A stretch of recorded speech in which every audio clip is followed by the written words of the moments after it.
September 15, 2004, South River Medical College soccer field, under a bright sun. This was the last day for students to register at South River Medical College.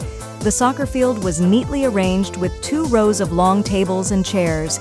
At each table sat a teacher, responsible for handling the registration procedures for their respective classes. Of course, the most important task was collecting tuition fees. When Fang Yuan walked into South River Medical College, she instinctively looked up at the golden sign above the entrance, which read, South River Medical College in shining characters. From this moment on, she had officially become a student of South River Medical College.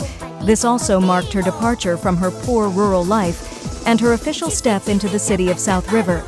She would study, live, and strive here for the next 5 years, aiming to establish herself and develop a career in this city. At this moment, a mix of emotions surged in Fang Yuan's heart. Reflecting on the arduous days before the college entrance exam, she couldn't help but feel a bit sentimental. However, she didn't want to waste time lingering at the entrance and walked straight in. 10 minutes later, she found the teacher responsible for her class at the freshman registration area on the soccer field. Her class advisor, Qin Yue. Qin Yue wasn't very old, around 30, with light makeup and an elegant demeanor. If not looked at closely, it was easy to mistake her for a student of the medical college. She was a graduate of South River Medical College who had stayed on to teach. She had a cheerful personality and liked to blend in with the students. At this moment, she was frowning as she helped Fang Yuan with her registration. Today was the last day, yet several students in her class hadn't shown up. Fang Yuan? Yes. Why did you come to register so late? Fang Yuan couldn't come up with a suitable reason for a moment. Seeing Fang Yuan's hesitation, Qin Yue seemed to understand and didn't press further. She asked, Did you bring the money? Yes. Fang Yuan carefully took out a stack of 100 yuan bills, 34 in total, amounting to 3,400 yuan, her first-year tuition and miscellaneous fees. She had painstakingly gathered this money, and besides this, she only had a little over 500 yuan left, which was all her possessions. She would have to figure out how to cover future tuition and living expenses on her own. After the registration was completed, Qin Yue handed Fang Yuan her student ID and instructed her to go to the logistics office to collect the essential living supplies provided by the school and arrange her dormitory. The logistics office wasn't far from the soccer field, and Fang Yuan arrived within a few minutes. She was received by a chubby, middle-aged woman, seemingly an ordinary staff member who was quite polite. After checking Fang Yuan's student ID, she quickly provided her with bedding, blankets, a hot water bottle, and other living essentials. Then she began looking through a small notebook to find a dormitory bed. New student? Yes. You'll have to stay in one of the front dorms like the other new students. Hold on, let me check. Okay. Strange. Why are all the dorms full?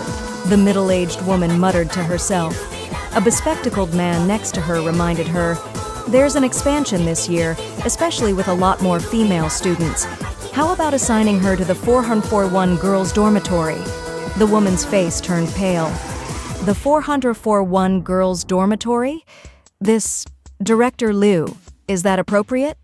What's inappropriate about it? Medical students shouldn't be so superstitious. But no buts, that's the decision. If her class advisor disagrees, tell her to come find me. Director Liu's authoritative tone left the middle-aged woman speechless.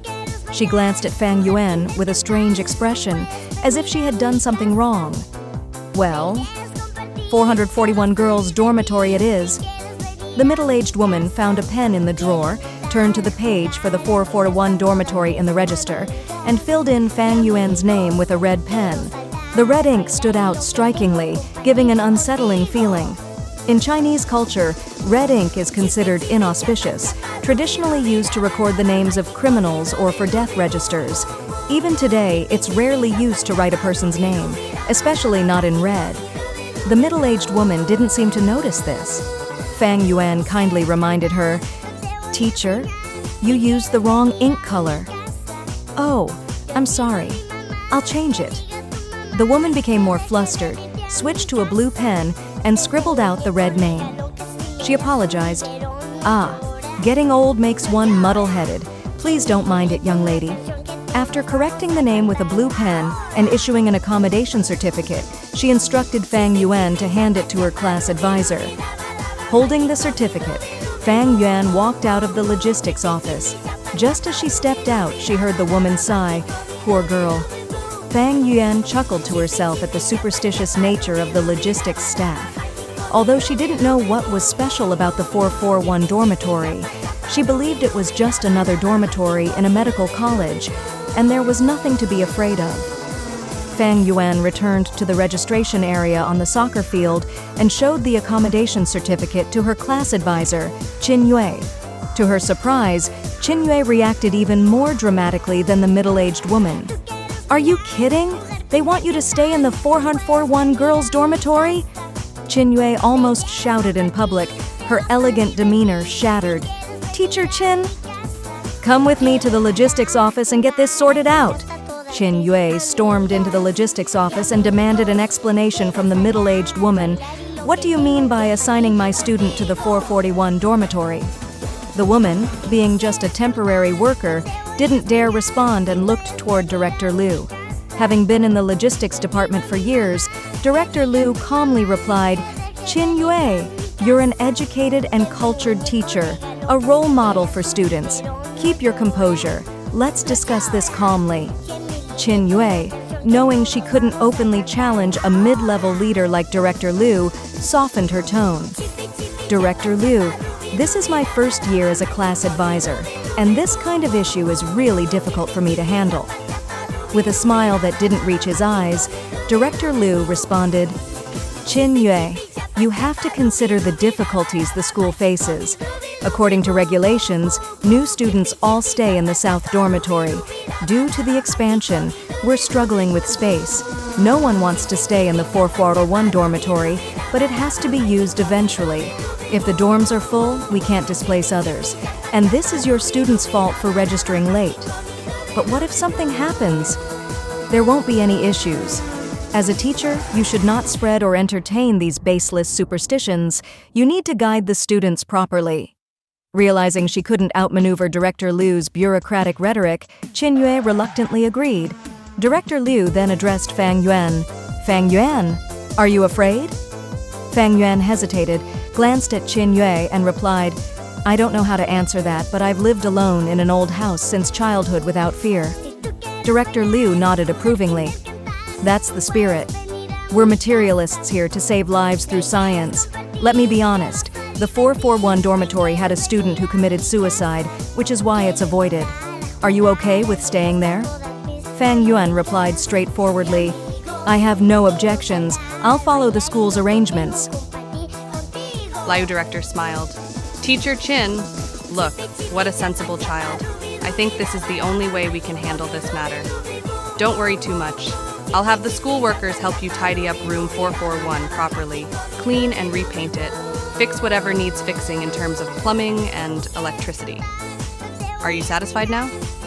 Qin Yue had no choice. Although she hated Director Liu's official manner, she had to admit that he was good at ideological work. He used both soft and hard tactics, from major principles to small favors, making his argument sound convincing, leaving no room for rebuttal. "Well then, ask 2 school workers to tidy up room 441 first. It's been empty for so long, it must be very dirty inside. She's a girl. She probably won't be able to handle it all by herself." "That's right. I said Teacher Qin is still a reasonable intellectual after all. How can she not understand the difficulties of our logistics department? Call 2 school workers. No problem. You wait." In front of Qin Yue, Director Liu called 2 school workers over and specifically instructed them to obey Teacher Qin's orders. Tidy up room 441 properly, ensure smooth water and electricity in the bathroom, and repaint the entire room. After leaving the logistics department, Qin Yue said to Fang Yuan, "I still have to go to the football field to wait for the incoming students. You just go with them to room 441. Whatever you need them to do, just tell them. If you have any problems, come to the football field and find me." Fang Yuan responded and followed the 2 school workers to the new student dormitory building. At this time, in front of the 4th girls' dormitory, there were 7 or 8 new students gathered, whispering among themselves. Do you know? The fourth girls' dormitory is very eerie. I heard that people often die here. You're talking about room 441, right? I heard from the senior sisters that there was a girl who jumped off the building here.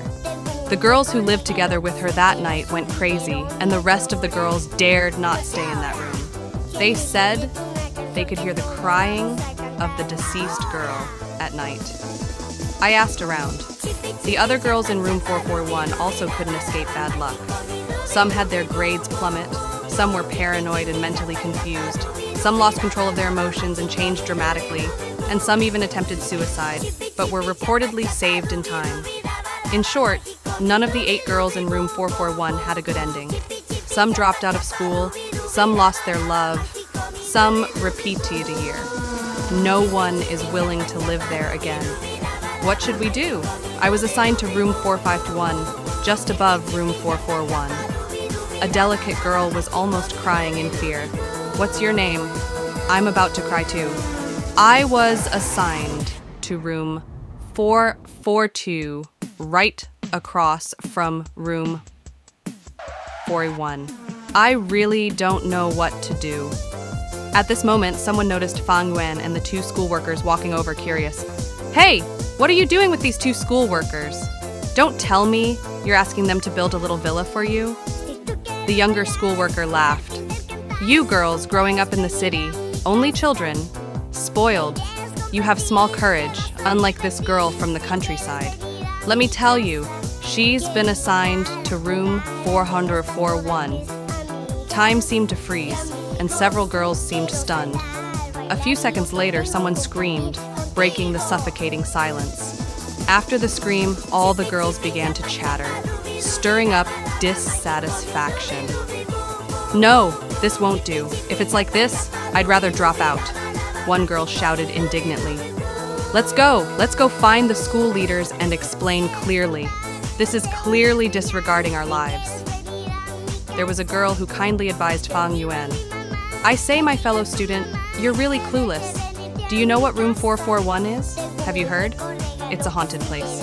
Last year, a female student jumped off from there and committed suicide. The others who didn't die are no better off. Some went crazy, some became foolish. None had a good end. Fang Yuan smiled at the girl. It's all right, those are just rumors. Besides, which house doesn't have deaths?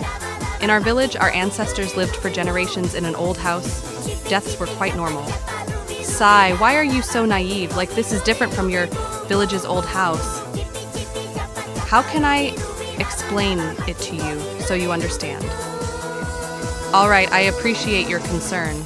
Look, I still need to go and tidy up the dorm with them. I'll go up first, thank you. Amidst eyes filled with shock, Fang Yuan calmly walked with 2 schoolworkers into the 4th women's dormitory building, all the way to the door of room 441. Room 441 appeared in front of Fang Yuan like this.